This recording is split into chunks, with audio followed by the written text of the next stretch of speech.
Hello guys, welcome back to our YouTube channel. आज के इस वीडियो में आपका स्वागत है और आज इसका ये वीडियो है काफी ज्यादा इंपॉर्टेंट है आपके लिए। आज आपको आंसर की भी मिलेगा इंग्लिश का और एक खुशखबरी भी है। जो हम लोगों ने टेस्ट में क्वेश्चन का टेस्ट कराया था, जिस क्वेश्चन का, ठीक है, उससे बहुत ज्यादा मात्रा में question same to same Bihar board में टकराया है। ये काफी खुशी का बात है। हम लोग आशा करते हैं कि जितने भी हम लोगों के स्टूडेंट होंगे, आप लोग और जितने भी स्टूडेंट होंगे, उन लोगों ने 50 में 50 स्कोर किया होगा। तो आज आपको पूरा इंग्लिश का पूरा आंसर की मिलने वाला है और यहाँ पे आपको मैं दो टीचर से इंट्रोड्यूस कराने वाला हूँ जो कि आपको ये पूरा डील करवाएंगे इसका आंसर की।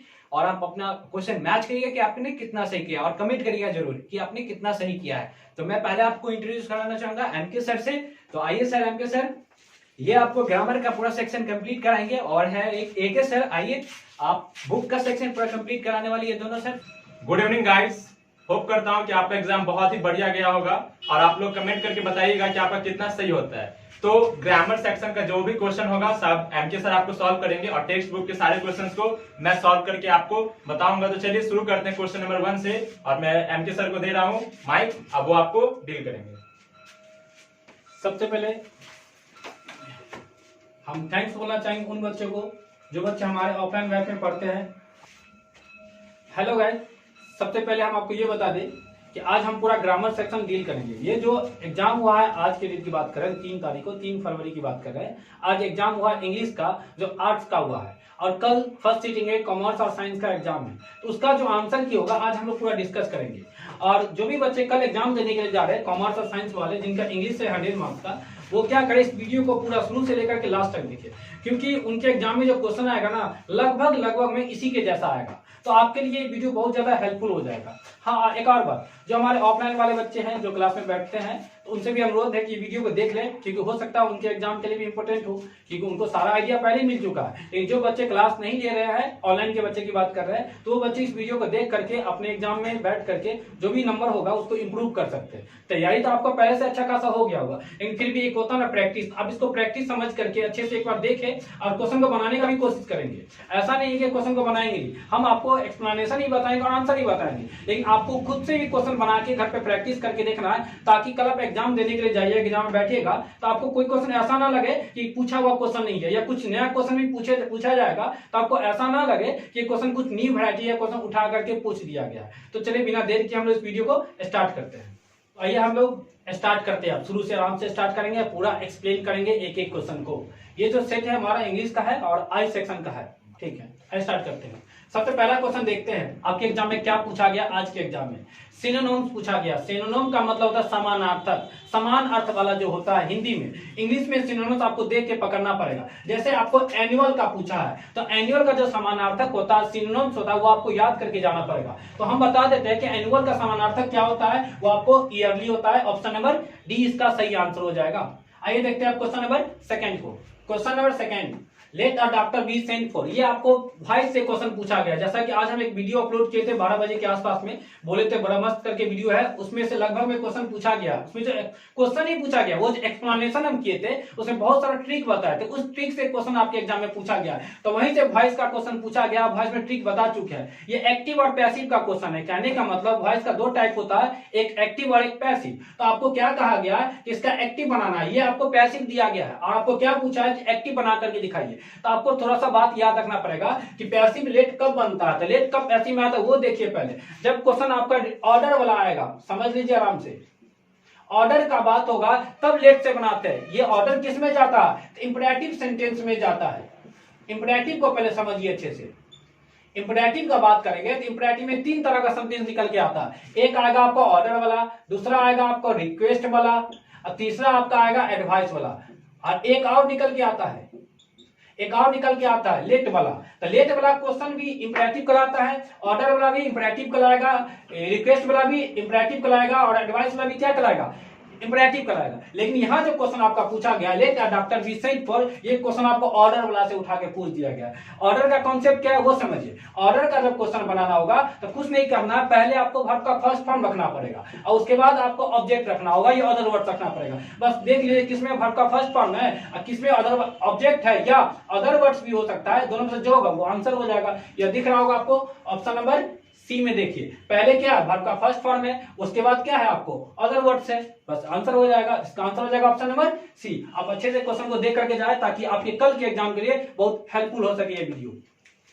आइए तो देखते हैं क्वेश्चन नंबर 3। एंटोनोम, एंटोनोम पूछा है, विलोम शब्द उल्टा वाला पूछा है किसका, अट्रैक्टिव का। अगर आपको याद होगा तो अट्रैक्टिव का उल्टा होता है रिपल्सिव। ऑप्शन नंबर डी इसका सही आंसर हो जाएगा। अब आइए देखते हैं क्वेश्चन नंबर 4 को। क्वेश्चन नंबर 4 प्रीपोजिशन का क्वेश्चन है। अब कुछ फिक्स प्रीपोजिशन होता है, जैसे इसमें टायर्ड से पूछा है तो टायर्ड के बाद जो प्रीपोजिशन यूज करते हैं वो ऑफ का यूज करते हैं, आप याद रखें। एक दो और बताते हैं, जैसे सेटिस्फाई का बात कीजिएगा, अगर सेटिस्फाइड के बाद अगर आपको प्रीपोजिशन लगाना हो तो विथ का यूज करें। आपको एग्जाम में कुछ भी पूछ लेगा, फिक्स प्रीपोजिशन क्वेश्चन पूछा जाता है, आपको पूछा टायर्ड के बाद कौन सा प्रीपोजिशन यूज करना है, आपको ऑफ का यूज करना है। इसका जो आंसर हो जाएगा ऑप्शन नंबर सी हो जाएगा। अब आइए देखते हैं क्वेश्चन नंबर 5 को। क्वेश्चन नंबर 5 है आपका द मैन हु केम। आपको पुट करना है यहाँ पे कौन सा सुटेबल ऑप्शन होगा। इसका जो सुटेबल ऑप्शन होगा आपको ऑप्शन नंबर ए हो जाएगा लास्ट। आइए देखते हैं क्वेश्चन नंबर 6 को। Choose the odd one, odd one choose करना है। तो ऑड वन जो चूज करना है, जैसे कार हो गया, स्टीमर हो गया, शिप हो गया, नहीं कैटल इस ऑप्शन में नहीं आएगा, इसलिए इसका जो आंसर होगा ऑप्शन नंबर डी हो जाएगा। Question number 7।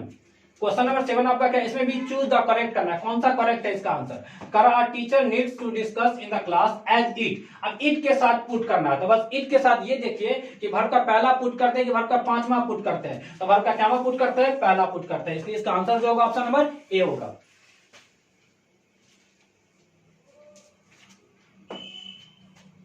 क्वेश्चन नंबर 8 आपको नेगेटिव सेंटेंस बनाना है। आपको क्या दे दिया सो देखिए पहले, कैन द दीप हियर, इसका क्या करना, नेगेटिव बनाना। नेगेटिव बनाने के लिए क्या करते हैं आप, यूज करते हैं किसका, नॉट का यूज करते हैं। तो नॉट का यूज देखिए किसमें किया गया, तो देखिए can the deaf not hear, इसका आंसर हो जाएगा option number A. Question number 9 को देखते हैं। We can make no progress if we continue working dash this condition. इसमें आपको प्रीपोजिशन यूज करना है, इसका जो प्रीपोजिशन होगा वो ऑप्शन नंबर सी हो जाएगा अंदर। अब देखेंगे क्वेश्चन नंबर 10 को। Choose the incorrect sentences, incorrect sentence बताना है आपको इसमें। इसका जो इनकरेक्ट सेंटेंस हो जाएगा वो आपको हो जाएगा ऑप्शन नंबर बी। क्योंकि क्या होगा, देखिए रेडियो को सुनने की बात हो रहा है, तो रेडियो को हम लोग जो सुनते हैं तो हियर नहीं करते, लिसन करते हैं, इसलिए यहाँ पे हियर के जगह क्या आएगा आपका, लिसन आएगा। आपके कल के एग्जाम में इस टाइप का क्वेश्चन रह सकता है, कुछ पूछा जा सकता है, इसलिए आप अच्छे से वीडियो को देख करके जाइए। एक बार नहीं 2 बार देख लीजिएगा, टाइम बचेगा तो। अब देखेंगे क्वेश्चन नंबर 11। क्वेश्चन नंबर 11 आपको क्या रहा है, वर्ब से क्वेश्चन है the picture dash on the wall. ये जो क्वेश्चन है एक्टिव से पैसिव जानते हैं ना, तो पैसिव का क्वेश्चन है। और पैसिव में क्या होता है, अगर आपका सब्जेक्ट अगर डूअर होगा, नॉन डूअर होगा तो वो एक्टिव में नहीं पैसिव बनता है। सब्जेक्ट नॉन डूअर है, डूअर पे तो काम हो नहीं रहा है, नॉन डूअर है, नॉन डूअर है तो पैसिव बनेगा। अब पैसिव बनाने का एक ही रूल होता है, हेल्पिंग वर्ब प्लस वर्ब का तीसरा रूप। यहाँ देखिए हेल्पिंग वर्ब है और यहाँ देखिए वर्ब का तीसरा रूप है, इसलिए इसका आंसर क्या हो जाएगा, ऑप्शन नंबर डी। अब देखेंगे क्वेश्चन नंबर 12 को। Choose the correctly spelled word, spelling पूछा। आप देखिए इतना अच्छा स्पेलिंग पूछा, बहुत बेसिक स्पेलिंग है। प्रोसीड का स्पेलिंग पूछा है, तो प्रोसीड का जो स्पेलिंग होता है PROCEED होता है प्रोसीड। तो देखिए ऑप्शन नंबर सी में है। जिन बच्चे का क्वेश्चन है वो सही बना करके आया है। अब देखेंगे क्वेश्चन नंबर 13 को। क्वेश्चन नंबर 13 है हमारा, देखिए ये आपको क्या है, choose the correct passive. Active से पैसिव 2-4 क्वेश्चन देखने को मिलेगा आपको एग्जाम में। तो ये आपको पैसिव पूछा है किसका, Neeraj wrote this letter yesterday. आपको कुछ नहीं करना, जब भी आप एक्टिव से पैसिव बनाते हैं बस वर्ब को देखिए यहाँ पे वर्ब आपको दिख रहा है, बस वर्ब दिख गया ना, क्वेश्चन खत्म हो जाएगा वहीं पे। वर्ब का जब भी आपको दूसरा रूप दिख जाए बस उसका आंसर होगा या तो वाज या तो वेयर। लेकिन इसके साथ हमेशा कभी पैसिव बनाते हैं तो हमेशा वर्ब का तीसरा रूप लगाइए। तो यहाँ पे वाज वेयर के साथ आपको वर्ब का तीसरा देखना है, जिसमें ये दिख जाए वो आंसर होगा। अब देखिए किसमें दिख गया, तो पहली बात यस्टरडे को शुरू में नहीं लगाना है, यस्टरडे जहां है वहीं पे रहेगा, उठा पटक करना है नहीं होता। इस कोठी का उस कोठी में करते हैं, चेंज नहीं करना, बस वहीं पे रख देना। तो यस्टरडे कभी भी नहीं होगा इसका आंसर। अब देखिए पहले क्या होता है, जब एक्टिव से पैसिव बनाते हैं तो ऑब्जेक्ट को उठा के लाते हैं। देखिए यहाँ पे नीरज क्या है, सब्जेक्ट है, यहाँ पे आपका क्या हो गया है, वर्ब हो गया, मेन वर्ब हो गया। अब मेन वर्ब में से क्या दूसरा हो गया, ये आपका ऑब्जेक्ट हो गया। तो दिस लेटर को उठा के लाइए पहले, तो दिस लेटर तीनों में रखा गया। लेकिन इसमें देखिए ऑप्शन नंबर बी में इज का यूज किया गया। और इज का यूज कब करते हैं हम लोग, जब वर्ब का फर्स्ट फॉर्म या वर्ब का फिफ्थ फॉर्म होगा, तब आपको इज एमआर में से एगो उठा के रख देना है। अब तब इसके साथ वर्ब का क्या यूज करना है, तीसरा यूज करना है। तो इसमें इज का यूज किया गया, लेकिन क्वेश्चन में एक्टिव में क्या होना चाहिए, वर्ब का पहला या पांचवा होना चाहिए। एक्टिव में तो वर्ब का पहला या पांचवा है नहीं, वर्ब का दूसरा है। ये भी ऑप्शन नंबर बी भी नहीं होगा। अब सी को देखते हैं, सी में क्या है, देखिए वाज वेयर है, हाँ वाज वेयर होना चाहिए, या तो वाज या तो वेयर। उसके बाद वर्ब का क्या हुआ, तीसरा। तो वर्ब का तीसरा किस में, ऑप्शन नंबर सी में। ऑप्शन नंबर डी में क्या है, अच्छा ऑप्शन नंबर डी में देखिए क्या गलती की है, आपको पता भी नहीं चलेगा क्या गलती है। देखिए दिस लेटर है, यहाँ भी दिस लेटर है, यहाँ भी वाज है, यहाँ भी वाज है, लेकिन यहाँ देखिए वर्ब का क्या है, तीसरा। यहाँ क्या है, वर्ब का दूसरा। आप बताइए कि वर्ब का तीसरा लगाना है कि दूसरा लगाना है। छोटा सा कॉमन सा बात देगा, आपको ध्यान रखना है, वर्ब का दूसरा नहीं लगाना है। हमेशा कभी भी आप पैसिव बनाते हैं तो वर्ब का एक ही रूप यूज होता है, वो वर्ब का थर्ड फॉर्म है, उसके अलावा कोई भी यूज नहीं करना है। इसका मतलब ऑप्शन नंबर डी क्या हो जाएगा, गलत हो जाएगा। और जो बच जाएगा वो क्या हो जाएगा, आपका आंसर हो जाएगा। इसलिए इसका जो सही आंसर होगा ऑप्शन नंबर सी हो जाएगा। Why does he come to the party yesterday? ये टाइम एंड टेंस का क्वेश्चन है, और आपको बस छोटा सा बात याद रखना है टाइम एंड टेंस का।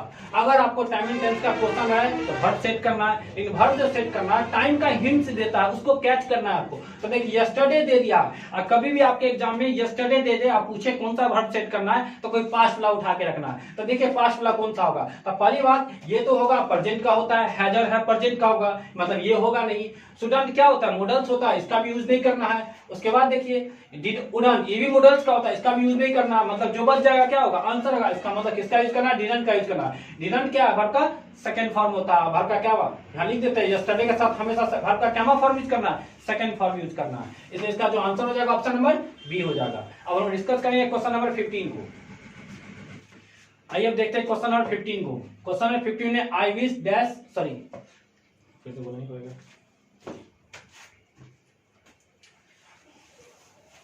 Question number 15, I wish I dash a minister. ये क्वेश्चन ज्यादातर बच्चे जो भी बना करके आए होंगे वो 100% इस क्वेश्चन का आंसर गलत लगा के आएंगे। क्यों कि वो क्या जानते हैं, पर ये समझिए, वो जानते हैं कि आई के साथ क्या लगता है, वाज लगाता है। सबके मन में ही बात होता है। हम भी जब बचपन में पढ़ते थे हम भी आई के साथ क्या लगाते थे, वाज ही लगाते थे। लेकिन नहीं, बचपन का रूल काम नहीं करेगा, यहाँ पे आपको 55 का रूल लगाना है। अब हम बताते हैं 55 का क्या रूल है वो समझिए। कभी भी क्वेश्चन में आपको आई विश दिख जाए कभी भी, तो आई विश का मतलब होता है काश, कल्पना करने की बात होता है। जब भी कल्पना करेंगे तो आई के साथ वाज नहीं, आई के साथ वेयर का यूज करना है। अगर आपको नहीं पता है तो कॉपी अभी खोल लीजिए, लिख लीजिए। सिर्फ हेडफोन लगा करके सुनने से काम चलने वाला नहीं है, तो कॉपी खोलिए, बैठ करके लिखिए कि कभी भी क्वेश्चन में आई विश दिखे तो आपको आई के साथ वाज नहीं लगा करके वेयर का यूज करना है। अब आप ही बता दीजिए इसका आंसर क्या होगा। हम आंसर में टिक नहीं लगाएंगे, आपको कमेंट करके बताना है कि आप वीडियो देख रहा है कि नहीं देख रहा है, कि स्किप करके छोड़ देता है, ये भी पता चल जाएगा। तो आइए देखेंगे अब क्वेश्चन नंबर 16 को देखते हैं। क्वेश्चन नंबर 16 आपका इनडायरेक्ट स्पीच का क्वेश्चन है। हम बोले थे कि नरेशन दो टाइप्स के होते हैं। अगर आपने इससे पहले वाला वीडियो नहीं देखा है तो उसे भी जरूर देख ले। एक होता है डायरेक्ट और दूसरा होता है इनडायरेक्ट। तो आपको डायरेक्ट दे देगा, इनडायरेक्ट करने के लिए बोलेगा, और कभी कभी इनडायरेक्ट दे देगा और डायरेक्ट करने के लिए बोलेगा। तो यहाँ आपको डायरेक्ट दे दिया और इनडायरेक्ट पूछा है। इनडायरेक्ट में करने का कॉन्सेप्ट समझिए क्या करना है। सेट के जगह आपको अर्ज का यूज करना है। तो देखिए अर्ज का यूज किया गया, लेकिन दो में अर्ज का यूज नहीं किया गया। इसका मतलब कि ऑप्शन नंबर सी और ऑप्शन नंबर डी को आप भूल जाना है, भूल ही जाइए। अब देखिए ऑप्शन नंबर ए और बी में क्या है, अर्ज का यूज कर चुके हैं, देन का यूज किया गया, देन का यूज करते हैं। कभी भी क्या हो कि सब्जेक्ट के बाद अगर ऑब्जेक्ट ना हो, अगर आपको ऑब्जेक्ट का यूज करना तो मन से ऑब्जेक्ट पुट कर सकते हैं। तो आप देखिए मन से ऑब्जेक्ट पुट किया गया है, देन यहां भी देन यूज किया गया, चलेगा। लेकिन जब जोड़ते हैं इंपरेटिव सेंटेंस को, जब आप जोड़ते हैं तो वहां पे टू का यूज किया जाता है। नरेशन का कॉन्सेप्ट है, नरेशन का वीडियो देंगे, देख लीजिएगा आराम से बैठ करके। बस टू से देखिए जोड़ा गया, इसलिए इसका आंसर क्या हो जाएगा, ऑप्शन नंबर ए हो जाएगा। अब देखेंगे हम लोग क्वेश्चन नंबर 17 को। What are you dash about, what are you talking about. Talking about आपको याद रखना है कि ये जो इजमार है वो हेल्पिंग वर्ब होता है, और हेल्पिंग वर्ब के बाद कभी भी वर्ब का फर्स्ट फॉर्म कभी नहीं आता है। याद रखना है कि हेल्पिंग वर्ब का जब भी बात होगा इसके साथ वर्ब का फर्स्ट पहला कभी नहीं आएगा, वर्ब का दूसरा कभी नहीं आएगा, वर्ब का पांचवा कभी नहीं आता। ये सब कभी मत लगाइएगा, देखिएगा, देखते ही कर दीजिएगा गलत है। हाँ आएगा, क्या आएगा वो बताते, लिखिए। वर्ब का चौथा आएगा और वर्ब का तीसरा आएगा, इसके अलावा कोई नहीं आएगा, इस बात को याद रखना है। तो देखिए टॉक होगा यहाँ पे, क्या कभी नहीं होगा, काट दीजिए। बस क्या गया यहाँ पे, टॉकिंग हो गया, टॉकिंग होगा, लेकिन हेल्पिंग वर्ब टॉकिंग वर्ब का चौथा फॉर्म है, और टॉकिंग वर्ब का चौथा फॉर्म है तो जब भी आएगा हेल्पिंग वर्ब के साथ आएगा, अकेले आएगा नहीं। तो यहाँ आंसर है कि नहीं, पता चल गया होगा आपको, इसलिए इसका आंसर हो जाएगा ऑप्शन नंबर बी। सच कंडक्ट डिजर्व्स रिप्रीमेंड। रिप्रीमेंड देखिए क्या आपसे पूछा, अंडरलाइन वर्ड का पूछ रहा है क्या अर्थ होता है, तो इसका जो आंसर होगा ऑप्शन नंबर सी हो जाएगा। अब देखेंगे हम लोग क्वेश्चन नंबर 19 को।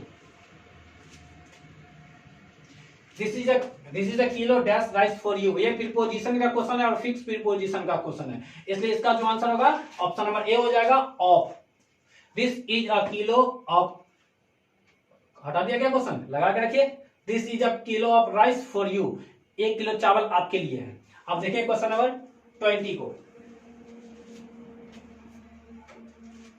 क्वेश्चन नंबर 20 आपका why don't dash go outside. ये आपका क्वेश्चन किसका पता है, सिंपल प्रेजेंट टेंस का, और आपसे चेक करना चाहता है सिंपल प्रेजेंट टेंस का मतलब ही के साथ किसके साथ डोंट लगता है, ये चेक करना चाहता था। आपको कॉन्सेप्ट में पहले बता चुके आज के वीडियो में कि कॉन्सेप्ट क्या है वो समझिए, कहाँ डोंट लगता है कहाँ डजंट लगता है, इसका कॉन्सेप्ट है। और अगर आप इंग्लिश पढ़ते हैं या 10+2 के स्टूडेंट है तो आपको आना ही चाहिए। देखिए डोंट कहाँ लगता है, लिखिए आई के साथ लगेगा, वी के साथ लगेगा, यू के साथ लगेगा, दे के साथ लगेगा, और कभी भी कोई भी प्लूरल सब्जेक्ट होगा तो उसके साथ हमेशा आपको क्या लगाना है, डोंट लगाना। बस क्वेश्चन देख करके आंसर कर दीजिएगा। एक और इस तरह भी लिख देते हैं, आप लिखिएगा नहीं लिखिएगा भरोसा ही नहीं है। आइए देखिए, लिखिए ही के साथ लगेगा, सी के साथ लगेगा, इट के साथ लगेगा, और कोई भी सिंगुलर सब्जेक्ट आपको दिख जाए तो उसके साथ क्या लगेगा, डोंट या डजंट लगेगा। बस इसी चार्ट से ये क्वेश्चन है। या देखिए डोंट लिखा गया यहाँ पे, डोंट के बाद सब्जेक्ट यूज करना था, बताइए ही यूज करेंगे। या देखिए ही कहाँ है, इस वाले में है ना, डजंट वाले में है ना, इसमें से कोई एक होगा, इसमें से कोई एक कौन सा है, देखिए यू है यहाँ पर, यहाँ पे यू है,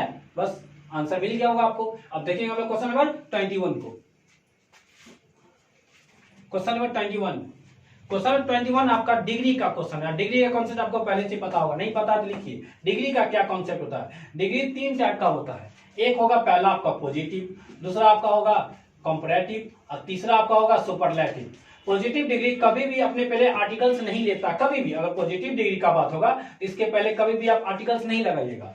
जब कंपैरेटिव डिग्री का बात होगा तो इसके पहले भी आपको कभी भी आर्टिकल्स नहीं लगेगा। बस आर्टिकल्स लगेगा तो एक ही के पहले, किसके, सुपरलेटिव डिग्री के पहले आर्टिकल्स लगता है। और कौन सा आर्टिकल्स लगेगा, 3 आर्टिकल्स होता है, ए, एन और द। जब भी लगेगा इसके पहले आर्टिकल सिर्फ द का बात करना है। यहां से आपको क्वेश्चन बनेगा, इसलिए हम कॉन्सेप्ट बता रहे हैं। अब देखिए, अब आप इंटेलिजेंट का बात देखिए, ये कॉन्सेप्ट आज वाले वीडियो में 12 बजे वीडियो अपलोड किए, उस वीडियो में सेम कॉन्सेप्ट बताया है, इंटेलिजेंट का ही एग्जांपल बताया है। अगर आप देख के गए होंगे तो आपका ये क्वेश्चन बन ही गया होगा।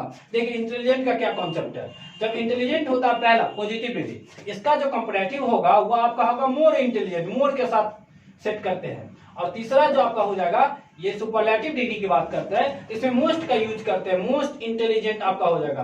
बस आप देखिए क्वेश्चन को क्या करना है। अब देखिए पहली बात बोल दिया कि मोर के पहले आर्टिकल्स नहीं लगेगा। मोर किस में आ रहा है, सेकंड वाले में, तो मोर के पहले आर्टिकल्स लगेगा नहीं, मतलब ऑप्शन नंबर ए होगा ही नहीं। अब देखते हैं ऑप्शन नंबर बी को, देखिए द मोस्ट इंटेलिजेंट। यह देखिए मोस्ट है, इंटेलिजेंट है, इसके पहले आर्टिकल द आता है कि नहीं आता। ऑप्शन नंबर बी क्या हो जाएगा, इसका सही आंसर हो जाएगा। Question number 22, I would like that swimming this afternoon. तो वुड लाइक के साथ हमेशा जब सेट करना हो तब टू प्लस वर्ब का फर्स्ट ग्रुप से सेट करना, जिसको हम V6 कहते हैं। तो आपका इसका जो आंसर होगा, I would like to go नहीं कहते हैं, I would like to go this afternoon everywhere, कहीं भी जाना चाहता हूं तो वहां पे आपको 2 + V1 का सेट करना है। आई मीन 2 + V1 इसका क्या हो जाएगा, आंसर हो जाएगा, टू गो हो जाएगा। देखेंगे नेक्स्ट क्वेश्चन को। नेक्स्ट क्वेश्चन फिर प्रीपोजिशन का क्वेश्चन है। The ruling party will have to put its on house in the order हो जाएगा। इसका आंसर हो जाएगा ऑप्शन नंबर ए। जिसका भी कॉपी है ये वो सही सही बना करके आए। देखेंगे क्वेश्चन नंबर 24 को। We have done our job dash. ये आपका क्वेश्चन टैग का क्वेश्चन है, और क्वेश्चन टैग का कॉन्सेप्ट छोटा सा बहुत इजी कॉन्सेप्ट है। अगर आपका सेंटेंस पॉजिटिव हो तो क्वेश्चन टैग बनाते समय इसका आंसर जो होगा निगेटिव होगा। अगर ये क्वेश्चन का सेंटेंस अगर निगेटिव हो तो इसका आंसर क्या हो जाएगा, पॉजिटिव हो जाएगा। छोटा सा बात है, याद है तो आपका एक क्वेश्चन 1 नंबर तो मिल ही गया होगा आपको। We have done our job, क्या आप देखिए पॉजिटिव है ना, आज की वीडियो बात बताए थे पॉजिटिव है तो आंसर क्या होगा, निगेटिव होगा। देखिए किसमें निगेटिव है, तो निगेटिव आपको देखिए ये तो पॉजिटिव है, भूल जाइए। ये भी क्या पॉजिटिव है, भूल जाइए। पॉजिटिव का पॉजिटिव थोड़ी होता है, पॉजिटिव का क्या होता है, निगेटिव होता है। पॉजिटिव तो हमारा क्वेश्चन पहले से है। इसमें देखिए हैवंट ये होगा, ये भी हो सकता है, लेकिन इसमें क्या अंतर है तो देखिए इसमें भी निगेटिव है, इसमें भी निगेटिव है, लेकिन दोनों में अंतर है। इसमें क्या टेंस बदल दिया है, लेकिन इसमें टेंस नहीं बदला है। तो टेंस नहीं बदलना है क्वेश्चन टैग में, ये नहीं कि टेंस ही बदल दीजिएगा, इसमें टेंस बदल दे इसलिए आंसर नहीं होगा, इसलिए इसका जो आंसर होगा ऑप्शन नंबर बी हो जाएगा। Question number 25, give one word substitution से क्वेश्चन है और फिट टू बी चूजन, इसका जो आंसर होगा ऑप्शन नंबर बी हो जाएगा, सुटेबल। देखेंगे नेक्स्ट क्वेश्चन को, question number 26, question number 26, Vinita dash know the answer. अब आपको पुट करना है यहाँ पे, जैसे डोंट होगा कि डजंट होगा, सिंपल प्रेजेंट टेंस का क्वेश्चन समझिए, प्रेजेंट टेंस से उठा के पूछ दिया आपके एग्जाम में। तो विनीता के साथ कभी भी डोंट होगा क्या, डोंट का कॉन्सेप्ट जस्ट बताए थे, अगर सब्जेक्ट सिंगुलर होगा तो वर्ब भी सिंगुलर होना चाहिए, सब्जेक्ट प्लूरल होगा तो वर्ब भी क्या होना चाहिए, प्लूरल होना चाहिए। तो डोंट तो प्लूरल के लिए आता है, मतलब ये नहीं आएगा क्योंकि ये सिंगुलर है। अब देखते हैं हैवंट, हैवंट कहाँ होगा, हैवंट किस लिए प्लूरल के, अगर विनीता के साथ कोई एक और लड़की रहती तो यहाँ पे सोचते, ये भी क्या हो जाएगा, गलत हो जाएगा। अब आपको विनीता डजंट होगा कि विनीता हैजंट होगा, अब ये बताइए, गजब का क्वेश्चन है, आपको थोड़ा सा ध्यान रखना पड़ेगा। कौन, गांधी जी के बंदर वाला, गांधी जी का 3 गो बंदर, पता है ना, तीनों क्या खाता है, केला खाता है, तीनों 3 गो केला खाएगा, झगड़ा नहीं होगा। 3-4 दीजिएगा झगड़ा कर लेगा, 2 दीजिएगा झगड़ा कर लेगा, वो कॉन्सेप्ट यहाँ भी लागू करना। देखिए क्या कॉन्सेप्ट है, जैसे गांधी जी का 3 गो बंदर है, उसी तरीके से मेरे पास भी 3 गो बंदर है, हैज, हैव और हैड। ये तीनों भी क्या खाता है, केला खाएगा। अब बताइए, एगो केला ये खाएगा, एगो ये खाएगा, एगो ये खाएगा, 3 गो हुआ ना, तो बस 3 गो केला खिलाइए, खुश हो जाएगा। तो केला नहीं खाएगा, भर खाएगा, अब भर का क्या खाएगा, तीसरा खाएगा, लेकिन कभी भी इसको यही खाएगा, इसको और गलती से कभी आप 4 गो देते हैं झगड़ा कर लेगा, 5 गो दीजिए गर्दा उड़ा देगा, 6 गो दीजिए फिर खुश होगा, क्या है बांट लेगा ना, 2 करके। तो याद रखना वही कॉन्सेप्ट यहाँ अप्लाई करना। ये देखिए विनीता है ना, विनीता क्या हुआ है, एक है, इसके साथ, अच्छा सॉरी ये पुट करना था हमको ना, अच्छा हमको क्या पुट करना था, हैजंट डजंट में छाटना था, हैजंट के साथ जो वर्ब क्या आएगा, तीसरा वाला आएगा। अब देखिए यहाँ वर्ब का क्या है, पहला है, तो पहला कभी होगा नहीं, एक तो दे नहीं सकते, इसलिए इसका क्या हो जाएगा, ये गलत हो जाएगा, और जो बच जाएगा सो क्या हो जाएगा, आपका आंसर हो जाएगा। देखते हैं हम लोग next question, question number 27, we are going to talk with our enemies. Enemies का क्या करना, अंडरलाइन वर्ड है, उसका एंटोनिम उल्टा बताना है।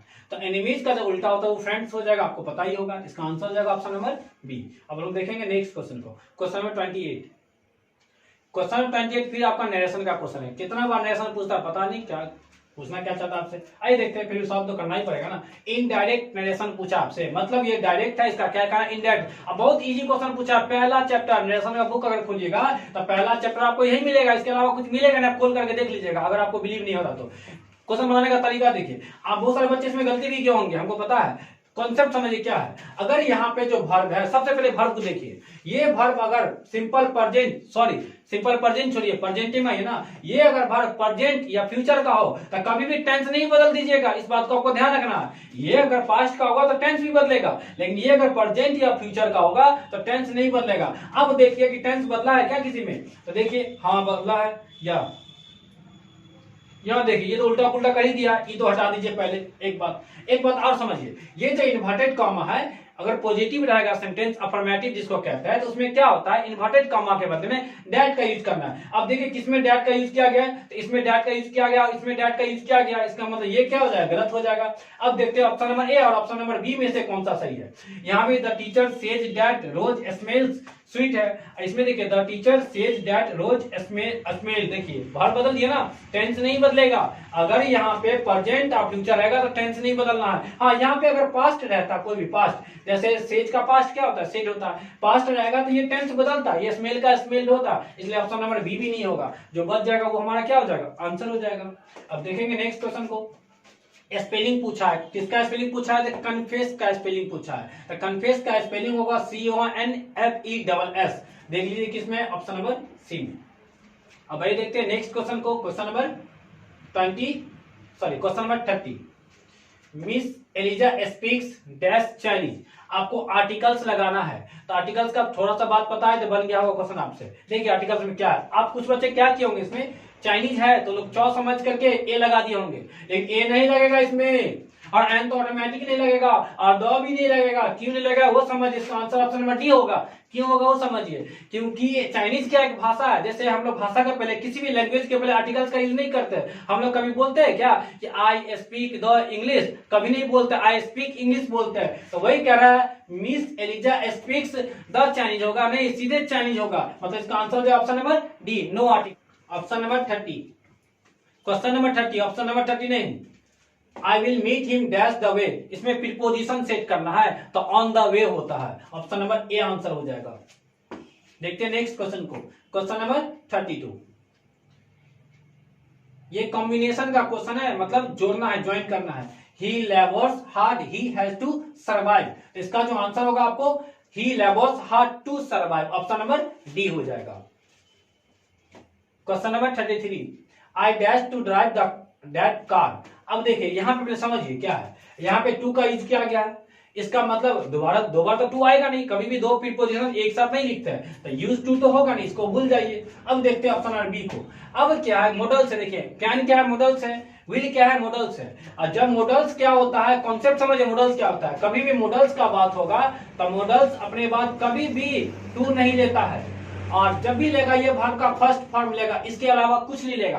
वर्ब का ना दूसरा लेगा, ना तीसरा लेगा, ना चौथा लेगा, ना पांचवा लेगा। जब भी लेगा वर्ब का क्या लेगा, पहला लेगा, और टू भी नहीं लेगा। दिख रहा है आपको, इसका मतलब बताइए। यहाँ देखिए अब क्या है कि आई डैश है, अब टू तो लिखा हुआ पहले से, इसका मतलब है कि मॉडल्स के बाद टू नहीं आएगा, मतलब कैन के बाद टू नहीं आएगा, विल के बाद टू नहीं आएगा, तो जो बच गया सो क्या हो जाएगा, आंसर हो जाएगा, ऑप्शन नंबर सी हो जाएगा। क्वेश्चन नंबर 34, ये फिर से नरेशन का क्वेश्चन है और इनडायरेक्ट स्पीच में बदलना है। ही से वेयर इज माई बाइसिकल, वो पूछा है, उसने पूछा कि मेरा बाइसिकल कहाँ है, तो जब भी पूछने का बात आ जाए तो आपको सेड के बदले में आस्क का यूज करना है। अब देखिए आस्क का यूज किस में किया गया, ऑप्शन नंबर बी में किया गया।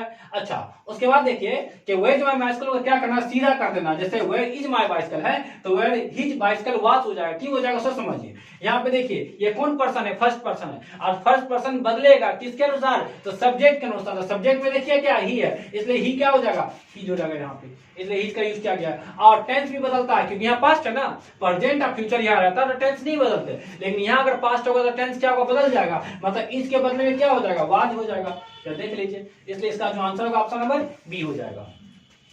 Question number 35, are you aware, फिर से प्रीपोजिशन का क्वेश्चन है, और अवेयर के बाद क्या लगता है, ऑफ लगता है, ये फिक्स प्रीपोजिशन का क्वेश्चन है, मतलब इसका जो आंसर होगा ऑप्शन नंबर सी हो जाएगा। देखिए क्वेश्चन नंबर 36 को, if you dash I will help you. अब देखिए गजब का क्वेश्चन है, क्वेश्चन बैंक पलट कर देखिएगा तो कितना बार इस कॉन्सेप्ट से क्वेश्चन पूछ लिया एग्जाम में। कॉन्सेप्ट बता देते, लिख लीजिएगा, कल के एग्जाम में भी आ सकता है। कॉन्सेप्ट समझिए क्या होता है, इफ के बाद मतलब इफ के साथ कभी भी बात होगा तो इफ नजदीक की बात कर रहे हैं, फिर से लिखिए, जब भी इफ का बात होगा तो इफ के साथ वर्ब का पहला यूज करेंगे, इफ से कहीं दूर। लेकिन एक बात और यूज करना है, क्या यूज करना है, जैसे इफ यू है, इफ के साथ यू का यूज किया, यू के साथ वर्ब का क्या आएगा, पहला आएगा, मतलब वर्ब का पहला यहाँ सेट करना है। उसके बाद कॉमा है, यहाँ कॉमा बोले है, उसके बाद सेल या विल आएगा, सेल या विल पहले से दिया गया, इसका मतलब ये वाला मिस है, बस इसमें से एगो भर दीजिए। अब बताइए यू के साथ कौन सा आएगा, वर्ब का पहला आएगा कि वर्ब का पांचवा आएगा, तो वर्ब का क्या आएगा, पहला आ जाएगा, केम तो होगा नहीं, उड़ा दीजिए, मतलब आंसर क्या हो जाएगा, ऑप्शन नंबर सी हो जाएगा। Question number 37, choose the correct sentences. आपको बोला है कौन सा सही है कौन सा गलत, ये बताना है। यहाँ देखिए हिज ब्राइड इज ब्यूटीफुल, उसका जो ब्राइड मीन्स क्या होता है, दुल्हन, वो जो दुल्हन है ना उसकी, वो क्या है, बहुत ज्यादा खूबसूरत है, इसलिए इसका आंसर होगा ऑप्शन नंबर ए, ये सही है, बाकी सब क्या होगा, एरर होगा, आप मिला लीजिएगा। Question number 38, he was accused of, accuse of के बाद कभी भी अगर ऑफ मतलब प्रीपोजिशन ऑफ के बाद अगर सेट करना हो तो वर्ब का चौथा उठाइएगा। अब देखिए वर्ब का चौथा जो होगा वो क्या हो जाएगा, आपका आंसर हो जाएगा, मतलब इसका आंसर होगा option number C. Question number 39, he has read dash, Ved से क्वेश्चन पूछा है, वेद के पहले आर्टिकल्स लगाना, तो आपको पता होगा कि वेद का बात होगा तो आर्टिकल्स कौन सा होगा, द होगा, ऑप्शन नंबर सी आंसर होगा। देखते हैं नेक्स्ट क्वेश्चन को, क्वेश्चन नंबर 40, स्पेलिंग से क्वेश्चन पूछा है और जो बचा रहता है उसका मीनिंग क्या होता है, रिमाइंस होता है, REMAINS, ऑप्शन नंबर डी। अब देखते हैं next question, question number 41, Rita did not clean the room, कह रहा है इसका क्या करना, पैसिव बनाना है, मतलब ये क्या एक्टिव है, तो एक्टिव से पैसिव का कॉन्सेप्ट पहले दे चुके हैं कि वर्ब का दूसरा रहे तो उसका आंसर क्या आ जाएगा, वाज या वेयर, बस वाज वेयर को छोड़ करके बाकी सबको हटा दीजिए। अब देखिए वाज किसमें है, इसमें है, बाकी किसी में वाज है ही नहीं, इसमें है क्या, नहीं, ऑप्शन नंबर डी कर जाएगा। ऑप्शन नंबर ए में देखिए ऑप्शन हैज लगा दिया, बी भी नहीं होगा, जो बच जाएगा हमारा क्या होगा, आंसर होगा। अब देखेंगे क्वेश्चन नंबर 42 को, A place for language at a railway station is called, इसको क्या बोलते हैं? क्लॉक रूम बोलते हैं। ऑप्शन नंबर सी होगा इसका answer. 43, question number 43, I dash like listening classical music। अब I के साथ सेट करना है आपको। पहले ये देखिए, यहाँ like है ना, like वर्ब का क्या है? पाला रूप है। तो पाला रूप कभी भी ना have के साथ आएगा ना has के साथ आएगा। ये दोनों को पहले हटा दीजिए, जनसंख्या कमेगा। आइए देखते हैं। अब बच गया डू नॉट, अब बच गया डज नॉट। अब आई के साथ डू नॉट लगता है कि डज नॉट लगता है, पहले इसी वीडियो में हम थोड़ा सा बैक करके जाइएगा तो आपको पता चल जाएगा कि आई के साथ डू लगता है कि डज नॉट लगता है। वो कॉन्सेप्ट हम बोर्ड पे लिखे थे, तो आई के साथ डू नॉट लगता है, इसलिए इसका जो आंसर होगा वो ऑप्शन नंबर ए हो जाएगा। Question number 44, my application yesterday, yesterday से पूछा है। यस्टरडे मतलब वर्ब का दूसरा रूप। अब वर्ब का दूसरा जो होगा वो क्या होगा? आपका आंसर होगा। देखिए ऑप्शन नंबर सी में वर्ब का दूसरा, ये आंसर हो जाएगा। रिटेन कभी भी अकेला नहीं आता, याद रखना है। अच्छा, हैज के साथ रिटेन है, विल राइट भी ठीक है, लेकिन यहाँ जो आंसर होगा रोट होगा। क्यों होगा? यस्टरडे को देख करके, जो क्वेश्चन में लिखा हुआ था yesterday. Question number 45, there is a dash over the Ganga. Ganga नदी के ऊपर क्या है? ब्रिज है। तो गंगा नदी, तो ये देखिए ऑप्शन नंबर डी आपको है, ब्रिज है। गांधी सेतु पटना में।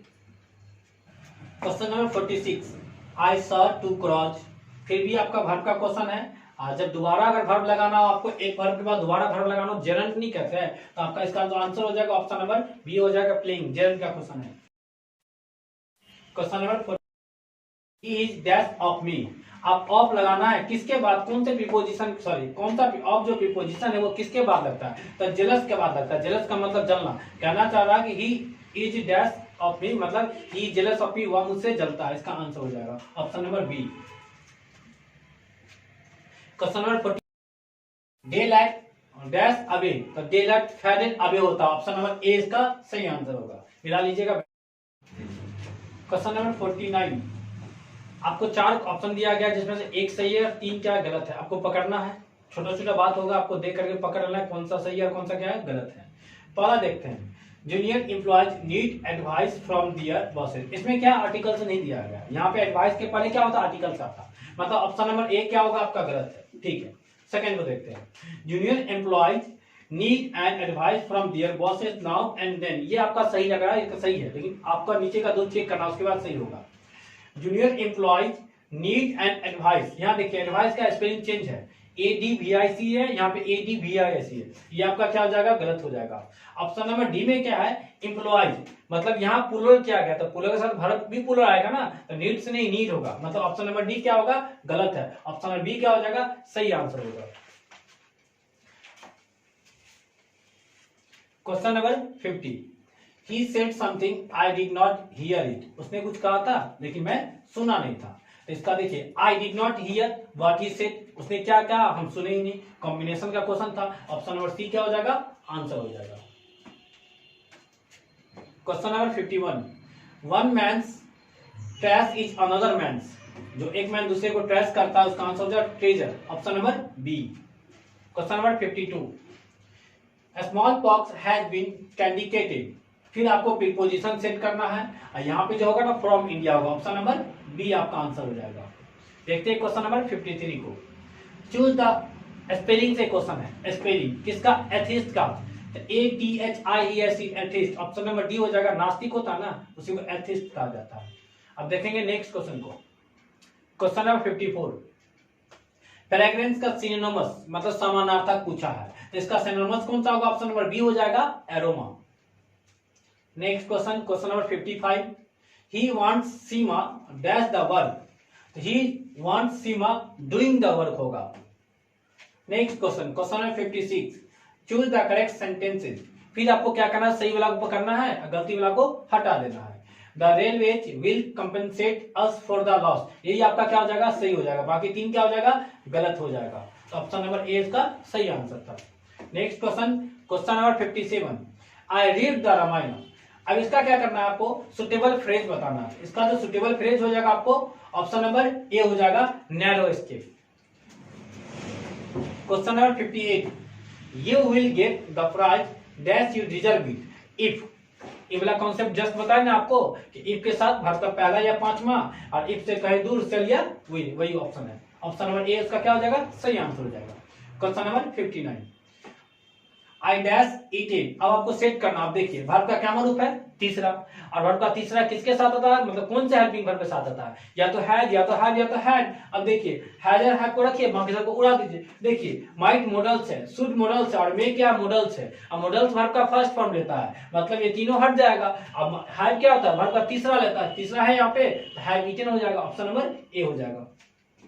क्वेश्चन नंबर 60, जो कि हमारा लास्ट क्वेश्चन होगा ग्रामर सेक्शन का। इसके बाद हमारे अमन सर आएंगे जो आपको बुक सेक्शन का सारा क्वेश्चन करवाएंगे 61 से लेकर के 100 तक। पहले हम 60 तक कंप्लीट कर देते हैं। दे वर वाचिंग मी, इसका क्या करना, पैसिव बताना। लास्ट क्वेश्चन पैसिव है, देख लीजिए पैसिव कैसे बनाएंगे। इसमें क्या है कि देखिए बस वर्ब को देखिए, तो वर्ब क्या है आपको, वर्ब का क्या रूप है, चौथा रूप है। और चौथा रूप जो पैसिव होता है वो बीइंग के साथ बनाते हैं, BEING। जिसमें बीइंग लगा होगा वो आंसर हो जाएगा। अब देखिए बीइंग किस में लगा है, इसमें बीइंग नहीं लगा ना, काट दीजिए। इसमें नहीं लगा है, काट दीजिए। इसमें नहीं लगा है, काट दीजिए। जो बच गया वो क्या हो जाएगा, आपका आंसर होगा। तो यहाँ तक हम खत्म कर दिए ग्रामर सेक्शन का। हेलो गाइस, तो ग्रामर का सारा क्वेश्चन आप लोगों ने सॉल्व कर लिया होगा, माधव सर ने आप लोगों को सॉल्व करा दिया है। अब हम लोग देखेंगे बुक वाले क्वेश्चन को, जो कि 61 से लेके 100 तक है। तो आप लोग क्या करें, वीडियो को पॉज कर ले, चाय नाश्ता कर ले, थोड़ा रेस्ट कर ले दिमाग को। अब हम लोग ग्रामर की नाव से अब चलेंगे स्टीमर की तरफ, जो कि हमारा है बुक वाला सेक्शन। तो आप लोग वीडियो को पॉज कर लीजिए, थोड़ा माइंड को रिलैक्स करिए। अब बुक वाले क्वेश्चन को देखते हैं। चलिए ठीक है, अब शुरू करते हैं। देखिए 61 नंबर क्वेश्चन है, पहला क्वेश्चन है बुक का। The text of which period are difficult to read and understand. मतलब पूछा है कि किस पीरियड का जो टेक्स्ट था उसको कठिनाई आता था। क्वेश्चन है ये टेक्स्ट बुक का। तो इसका सही आंसर होगा ओल्ड इंग्लिश। मतलब ओल्ड इंग्लिश जो था सबसे पुराने वाला, उसको पढ़ने में बहुत ही दिक्कत आता था। स्वाभाविक सा बात है, तो कॉमन सेंस लगा के भी सही आंसर लगा सकते थे। तो ओल्ड इंग्लिश का सही आंसर हो जाएगा। अब देखिए 62 नंबर, Langland and Chaucer. Langland and Chaucer belong to the dash period. ये दोनों जो थे कौन से पीरियड में बिलोंग करते थे, किस काल के ये लोग लेखक थे। तो इसका सही आंसर हो जाएगा मिडिल इंग्लिश। लगभग 1400 ईस्वी के पास ये लेखन का काम करते थे। तो 1400 ईस्वी किस में आएगा, मिडिल। 63 नंबर क्वेश्चन देखिए, who wrote a passage to India. आप लोगों ने स्टोरी ऑफ इंग्लिश में इसको याद किया होगा। अ पैसेज टू इंडिया मैंने भी याद कराया था।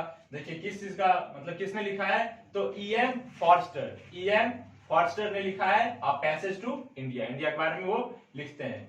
ये हो जाएगा उसका सही आंसर। अब पूछा है कि स्पेलिंग बताओ कलर।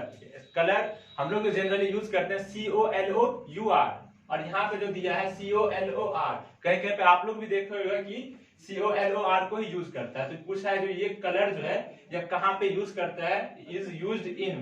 तो ये अमेरिकन इंग्लिश, ठीक है, अमेरिका में ज्यादातर COLOR ही यूज होता है। इंडिया में हम लोग COLOUR यूज करते हैं। 65 नंबर क्वेश्चन देखिए, अकॉर्डिंग टू T.S. एलियट ने जो लिखा था मैकियावेली द मिस्ट्री कैट, तो उसमें मैकियावेली कैसा था, तो मास्टर क्रिमिनल, ठीक है, बहुत ही आतंक खुराफाती बिल्ली था। Option A. 66 में देखिए the soldier in the poem the soldier. The soldier एक पोएम है, उसमें क्या है, तो इंग्लिश है, मतलब इंग्लैंड का रहने वाला है। Option number B. Now come to the 67th number question. I permit to speak at every hazard. I permit to speak at every hazard is taken from। यह लाइन कहां से लिया गया है, तो Song of Myself से लिया गया है। ऑप्शन, अब क्वेश्चन देखते हैं 68। However rare it be, however rare it be an epitaph का है, वॉल्टर डिलामियर के द्वारा लिखा गया है। बहुत ही इजी क्वेश्चन है। आप लोग ऐसा क्वेश्चन मैंने बहुत सारा करवाया हुआ है, आप उसको याद कर ले, कल के एग्जाम के लिए बहुत ही बेनिफिट करेगा। अब 69 नंबर देखिए, the more we indulge in our passions the more unbridled they becomes is taken from. ये लाइन कहां से लिया गया है, तो इंडियन सिविलाइजेशन एंड कल्चर से लिया गया है। गांधी जी बोलते हैं कि जितना हम लोग का वो मन होता है वो करता रहता है, जितना हम लोग ज्यादा दुनिया में खुलेंगे ना तो मन करेगा कि ये कर ले वो कर ले। तो वही चीज के बारे में गांधी जी बताए थे इंडियन सिविलाइजेशन एंड कल्चर में। मनुष्य का मन चंचल होता है। देखिए 70 number, the mother in a pinch of snuff. A pinch of snuff जो चैप्टर है नानू काका वाला, उसमें जो माँ रहती है was waiting at the dash for her brother. वो वेट करती रहती है अपने भाई का, नानू काका का, कहाँ पे, तो दरवाजे पे। तो दरवाजा कहाँ है, देखिए option number C, doorstep. अब क्वेश्चन नंबर 71 को देखते हैं। The editorial policy of a popular daily is controlled by. The editorial policy जो भी होता है प्रेस का, how free is the press का एरिया क्वेश्चन है, उसको कितने में कितना फैक्टर में डिवाइड किया गया, तो ऑप्शन ए हो जाएगा 2। बेंजी ऑन्डा, बेंजी जो होता है वो जो कि पोल्ट्री फार्म खोलता है हेन्स के लिए, तो वो कौन सा कार मतलब कौन सा गाड़ी खरीदता है जिसमें वो मुर्गी पालन करे, तो कॉन्टेसा कार, ह्यूंडई कार, ये सब कार वो खरीदेगा मुर्गी पालन के लिए, होंडा सिटी, तो वो फोर्ड वैन खरीदता है। ठीक है, ऑप्शन नंबर डी इसका सही आंसर होगा बेंजी का। अब देखिए 73 है, India remains immovable and that is her, India का जो कल्चर है अभी तक इमूवेबल है, मतलब अडिग है अपने कल्चर पे, और यह क्या है, इसकी सुंदरता है यानी कि ग्लोरी, ऑप्शन नंबर बी। अब 74 में कह रहा है कि the food in Indian villages, the food मतलब इंडियन विलेजेस का जो फूड है वाज सर्व, जो कि परोसा जाता था ऑन डैश लीव्स, किस पे परोसा जाता था, और अभी भी परोसा ही जाता है, साउथ में तो अभी तक परोसा ही जाता है, बनाना यानी कि जो केला का पत्ता होता है बड़ा बड़ा उस पे परोसा जाता है। 75 में कह रहा है कि the dash advised Benjy to keep hens, कौन एडवाइस करता है बेंजी को कि मुर्गी उर्गी में उसको बिजी रखिए, तो उसके डॉक्टर, जब डॉक्टर से मिलने जाते हैं वो और उसके पापा, तो option D. A woman has to absorb various customs and rituals during, जो एक महिला होती है उनको बहुत सारा मतलब विभिन्न विभिन्न प्रकार का कस्टम और रिचुअल को ऑब्जर्व करना पड़ता है, तो कब, प्रेगनेंसी के टाइम, जब वो गर्भवती होती है। फिर है 77 में the old English is characterized by, old English किसके द्वारा कैरेक्टराइज किया गया, तो लिंग्विस्टिक्स मतलब बोलने चालने के व्यवहार से। Today it is impossible to think and imagine a word without the, मतलब आज के टाइम पे क्या मतलब इमेजिन करना भी मुश्किल है एक ऐसा दुनिया जो कि क्या हो जिसमें प्रिंटिंग मशीन ना हो, मतलब हर कोई जो छपाई होता है प्रिंटिंग मशीन से होता है, तो ऑप्शन नंबर बी इसका सही आंसर होगा। 79 क्वेश्चन में क्या रहा है, द 18th सेंचुरी, 18वीं सदी जो है किसके लिए प्रसिद्ध है, किसके लिए प्रख्याति है, तो सही आंसर हो जाएगा option number D. Model paper में भी यह क्वेश्चन दिया था। ठीक है, और बहुत सारा क्वेश्चन बैंक से भी था जैसे कि सर ने ग्रामर में बताया है। अब देखिए क्वेश्चन पूछा है कि ओलिवर गोल्ड स्मिथ के बारे में पूछ रहा है कि emphasised on the purity of, वह गांव की प्योरिटी के बारे में बताते हैं गोल्ड स्मिथ, तो देखिए विलेज लाइफ इसका सही आंसर होगा option number B. Now come to the 81th number question, come my beloved Pearl S Buck ने लिखा था, मैंने बताया हुआ था, but believe that I shall make speedier journeys, मतलब कहता है कि अपनी वो जॉन डन जो होते हैं ना, वो कहते रहते हैं अपनी पत्नी को, मैं एकदम स्पीड जर्नी करूंगा, कोशिश करूंगा जल्द से जल्द आने का तुम्हारे पास, तो कौन मतलब इस टेकन फ्रॉम कहां से लिया गया है, तो John Donne sweetest love I do not go, पहला ही चैप्टर था हमारा। 83 नंबर में क्या कह रहा है कि टू ऑटम इज एड, तो चैप्टर का नाम क्या था, ऑड टू ऑटम, तो ऑप्शन नंबर बी इसका सही आंसर हो जाएगा ode. Her sights and sounds dreams happy as her day is taken from, ये लाइन कहां से लिया गया है, द सोल्जर से लिया गया, option number C. According to Bertrand Russell dash die in large numbers in winter, Bertrand Russell जो लिखते हैं ideas that have helped mankind, उसमें क्या बात करते हैं कि जो पहले का टाइम था, बहुत पहले का टाइम, तो उसमें जो आदमी लोग थे वो विंटर में मर जाते थे, मतलब बहुत ज्यादा मर जाते, क्यों, क्योंकि उस टाइम पे हम लोग पास ऐसा वुलन कपड़ा नहीं हुआ करता था, हम लोग सब नहीं थे, तो ह्यूमन बींग्स जो थे मर जाते थे। एनिमल तो अभी जैसे पहले थे वैसे ही अभी भी है। अब देखिए 86 में क्या, dash were satisfied with true home rule, कितनी बार मैंने ये क्वेश्चन कराया है कि कौन थे जो कि होम रूल से खुश थे, सेटिस्फाइड थे, तो वो हमारे एंसिस्टर थे, पूर्वज, ऑप्शन नंबर ए। 87 नंबर को देखते हैं, आई स्वोर टू सेव फायर, मैं शपथ लेता हूं कि मैं अब आग की, अग्नि की क्या करूंगा, बचाव करूंगा, सेव करूंगा उसको, फायर ह्यूमन से लिया गया है। 88 नंबर में कह रहा है Walt Whitman worked as a volunteer nurse, Walt Whitman एक वॉलंटियर नर्स की तरह काम करते, कब, जब सिविल वॉर होता है, ठीक है, द सिविल वॉर जब होता है तभी वर्ल्ड व्हिटमैन वो करते हैं। 89 में है who is dumb in now the leaves are falling fast, मतलब कौन है dumb, now the leaves are falling fast में, तो नाइटिंगेल, ऑप्शन नंबर डी। 90 को देखिए, द पोएट इन स्नेक जो चैप्टर है, picked up a dash log, मतलब कौन सा एक लॉग लेते हैं, एकदम हार्ड लॉग लेते हैं स्नेक को मारने के लिए, ऑप्शन नंबर ए। 91 में है हु सिट्स केयरलेसली, मतलब केयरलेसली से कौन बैठता है on the granary floor in order to autumn, तो वो यंग मैन बैठता है। ऑप्शन नंबर सी इसका सही आंसर होगा। 92 को भी देखते हैं। Sibi would examine the, Sibi जो था गॉड से बहुत ज्यादा प्रेम करता था, dash as soon as he got up, मतलब जैसे उसको उठता था तो किसको एग्जामिन करता था, अपने गॉड्स को एग्जामिन करता था, मतलब देखता था कि वो कैसी स्थिति में है अभी। 93 में क्या है, in the poem snake Lawrence exalts the values of dash life, मतलब स्नेक जो है एक चैप्टर जिसमें डी.एच. लॉरेंस किस लाइफ के बारे में बताते हैं, परमिटिव, ऑप्शन नंबर ए। अब देखो 94 में कि snakes were seen among dash in my grandmother's house, my grandmother's house जो चैप्टर है कमला दास का लिखा हुआ, तो मतलब क्या देखा जाता था स्नेक्स को, कहां पे, किताबों के बीच, ठीक है। ऑप्शन नंबर बी इसका सही आंसर हो जाएगा। Who wanted to kill the snake, snake को मारना कौन चाहता था, जब वो वाटर ट्रफ के पास जाता है पोएट, यानी कि द स्नेक में कौन मारना चाहता था, द पोएट डी.एच. लॉरेंस। 96 में who wrote Hyperion and Endymion, Hyperion और एंडिमियन कौन किसके द्वारा लिखा गया है, जॉन कीट्स के द्वारा लिखा गया है। When is censorship impose, censorship को इम्पोज कब किया जाता है on press in a country like Britain, Britain जैसे देशों में, तो इसका सही आंसर होगा option number B, during emergency, जब इमरजेंसी आपातकाल लगाया जाता है तब सेंसरशिप को भी लागू कर दिया जाता है। 98 में क्या होगा, dash is sweltering with the heat of injustice and operation, ठीक है, मतलब अत्याचार की भट्टी में कौन तप रहे हैं, तो ये मार्टिन लूथर किंग ने जो अपना चैप्टर लिखा था उसी का क्वेश्चन है, और ये क्या हो जाएगा, मिसिसिपी, ठीक है, मिसिसिपी अमेरिका का एक जगह है। लोमोव एंड नतालिया, अपने आप ही आ जाता है, ठीक है, लोमोव एंड नतालिया इसका सही आंसर होगा। Are quarrelling for the ox meadows, वो ऑक्स जो मीडो होता है उसके लिए बहस करने लगते हैं।